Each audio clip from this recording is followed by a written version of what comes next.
It's time for another Dice Tower review with Z. Garcia.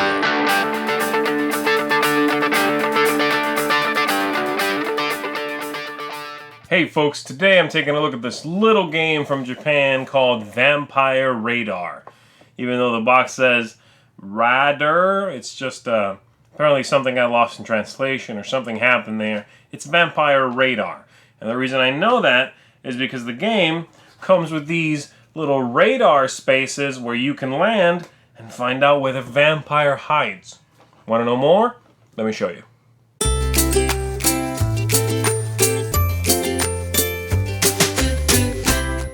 Here's what the game looks like set up for 3 players. In this case, 2 of the players are going to be the human players, yellow and red here.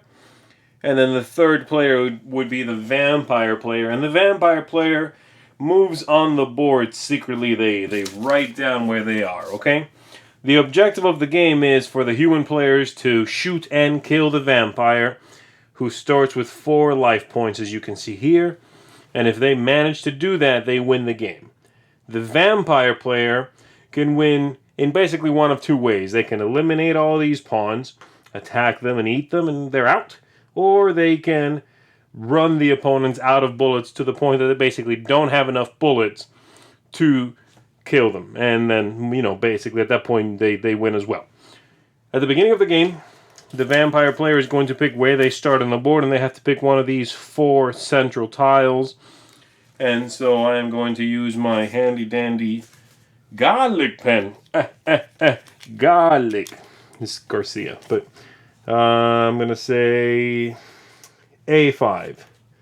And I'm going to write down A5 secretly, hidden from the 2 human players. And then the human players will take their turns in order. The way that works is each player has 2 actions, each human player, and they can do one of 2 things with each action. They can move, which means take a pawn, move it to a space next to where it was. They cannot walk through these walls. And the second thing they can do is they can shoot. Anywhere they are, they expend one of these bullet tokens, they choose a direction, and they say, I'm shooting that way. If they hit me because I'm standing along that line, I groan, ugh, death, and then I get rid of one of these. If they don't hit me, I cackle maniacally, and the game goes on. The spaces on the board that do specific things are these spaces with bullets. As you can see, there's a bullet token there, so that lets you know to put one there at the beginning of the game. If you land on there, you get another bullet. If you land on a radar, then the vampire player has to tell you how far away from that radar the vampire itself is, okay?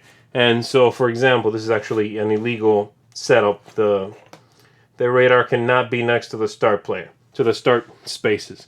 But let's say red's first turn is going 1, 2. That's their 2 actions, by the way. Then I have to say how far away I am. As we saw, I said I was at A5, so I have to say 3. And that's all I do. I just say out loud 3. Obviously, they know I have to start here, so they know I'm here or I'm here. Because it's 1, 2, 3, or 1, 2, 3. This would only be 2 away, this would be 4 away. Now it would be the red player's turn. And the red player could do something like this. They could go 1 and 2, and they take an extra bullet. Then it's the vampire's turn. On my turn, I also get 2 actions, but if I heal, meaning I take one of these, then that action is replenished. It's basically a non-action, as long as I haven't used my 2 other actions previously. And then attacking someone also replenishes. So, I'm going to put a token on the board just for the sake of explanation here. Let's say I'm here. I can move to there, and then I could attack this player, because I can attack either where someone is or next to where someone is. If I attack them, I'd remove them from the board, and then my pawn moves into that space for free. So far, I've really only used 1 action, the movement action. Again, my options are move, heal, attack, moving is really the only one that costs me non-replenishable actions. So that was one. This was free, jumping in here and eating. And then for, obviously the player saw that happen, okay? And then for 2, let's say I moved back over here. And then I just write that down. I go to my sheet and I write down A1 and I say, okay, I'm done. Then it's the player's turns again. Yellow is going to, they know I was just here. And so I'm here or here or here or here, possibly one of these places, but they knew I jumped in here for 1, so no, I'm definitely here, here, here, or here. Because I could have just not moved at all and stayed at B6. And so normally they would shoot, but there's a wall there, which is not going to help them out. So they'll be here and shoot. And they'll go, okay, I'm shooting this way for 1. They expend a bullet. I say, nope, you missed me.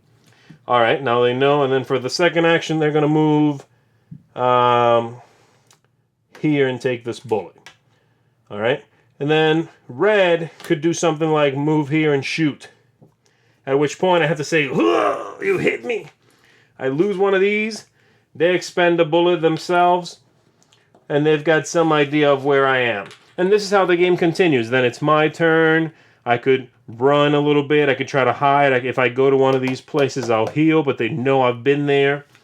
If, by the way, I share a space with someone at any point, again, I'm pretending this is the vampire for now, and they shoot, no matter which way they pick, they hit me, okay? That's important to know. So that's basically the way the game flows. You just continue doing this until the vampire is dead, until all of these have been removed from the board, or until there is simply not enough bullets in the game for the humans to win. As you can see, Vampire Radar is in that same vein of game as Theory of Dracula, as Letters from Whitechapel. This kind of game where one player moves in secret and everybody else is cooperating. Obviously, this is a much simpler version than both of those games and many other games that use a similar mechanism, but that's not a bad thing. I actually really, really like this game. I think it's a brilliant little design. It's a game that takes the tension, warranted, and really condenses it down to a small package. And guess what? The tension's still there. I think it is a really neat design. It surprised me in a truly positive way how wonderful this little game was.